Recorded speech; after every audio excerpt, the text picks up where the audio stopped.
أعزائي مشاهدي ومشاهدات قناة علم الأدوية المبسط، السلام عليكم. أنا دكتور ياسين إبراهيم تيم، طبيب وحاصل على درجة الدكتوراه في علم الأدوية والعلاجات من جامعة لندن. في هذا الفيديو سوف أجيب على السؤال التالي: كيف أعالج السعال والبلغم؟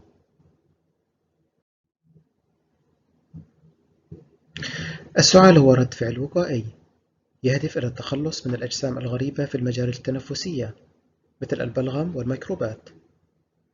السعال قد يكون منتجا للبلغم وهو في هذه الحالة مفيد، وقد يكون جافا وهو في هذه الحالة غير مفيد ويؤثر على نوعية حياة المريض.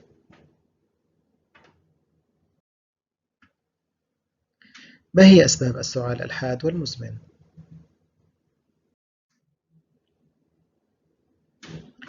السعال الحاد يدوم أقل من 3 أسابيع.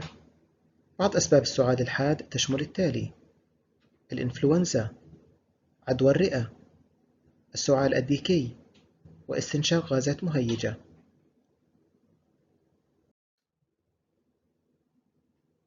السعال المزمن يدوم أكثر من 8 أسابيع. بعض أسباب السعال المزمن تشمل التالي: مرض الربو، التنقيط في الحلق من الأنف، ارتجاع المريء، الانسداد الرئوي المزمن، التليف الكيسي.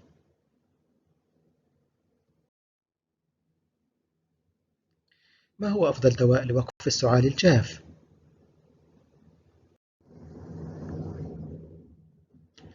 أفضل دواء لوقف السعال الجاف هو ديكستروميثورفان، واسمه التجاري بنيلين.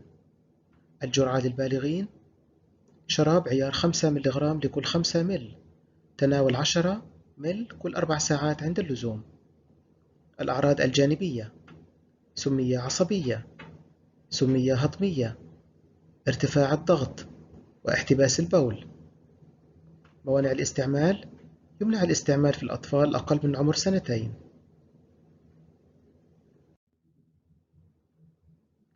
ما هو أفضل دواء طارد للبلغم أو مقشع؟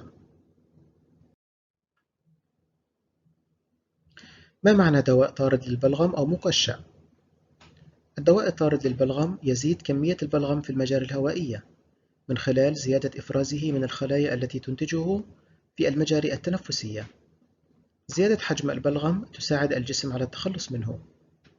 أفضل دواء مقشع هو جوايفينيسين، واسمه التجاري ميوسينكس.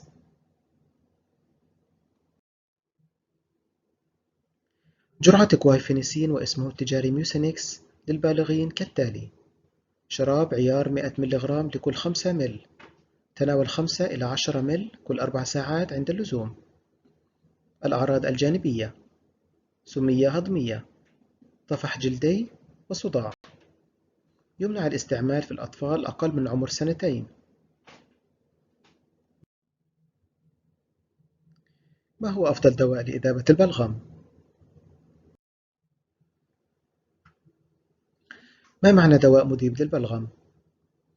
الدواء المذيب للبلغم يكسر الروابط بين جزيئات البلغم لجعله أكثر سيولة، مما يساعد الجسم على التخلص منه بدون زيادة كميته.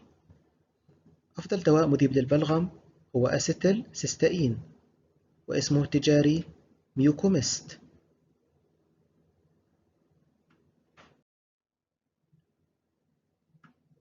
متى أستخدم مذيب البلغم بدلاً عن طارد البلغم؟ يستعمل مذيب البلغم لمساعدة المرضى على التخلص من البلغم إذا كان المريض يعاني من الانسداد الرئوي المزمن أو التليف الكيسي أو عقب العمليات الجراحية. جرعة إن أسيتيلسيستئين أو ميوكوميست للبالغين هي كالتالي: محلول تركيز 10%، استنشق 6 ml بالتبخيرة كل 6 ساعات عند اللزوم. الأعراض الجانبية: سمية هضمية، التهابات الفم، ونزول إفرازات من الأنف.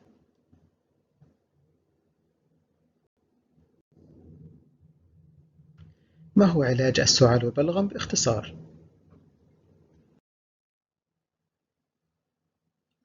أفضل دواء لوقف السعال الجاف هو ديكستروميثورفان، واسمه التجاري بنيلين. الجرعة للبالغين: شراب عيار 5 ملغ لكل 5 مل، تناول 10 مل كل 4 ساعات عند اللزوم. أفضل دواء لطرد البلغم هو جوايفينيسين، واسمه التجاري ميوسينكس. الجرعة للبالغين: شراب عيار 100 ملغ لكل 5 مل، تناول 5 مل كل 4 ساعات عند اللزوم. أفضل دواء لإذابة البلغم هو إن أسيتيلسيستين، واسمه التجاري ميوكوميست. الجرعة للبالغين: محلول 10%، استنشق 6 مل بالتبخيرة كل 6 ساعات عند اللزوم. متى أستخدم مذيب البلغم بدلاً من المقشع؟ الهدف من مذيب البلغم وطارد البلغم متشابه، وهو مساعدة المريض على التخلص من البلغم المتراكم في المجاري الهوائية. يجب وصف مذيب البلغم إذا كان المريض يعاني من الانسداد الرئوي المزمن أو التليف الكيسي أو عقب العمليات الجراحية.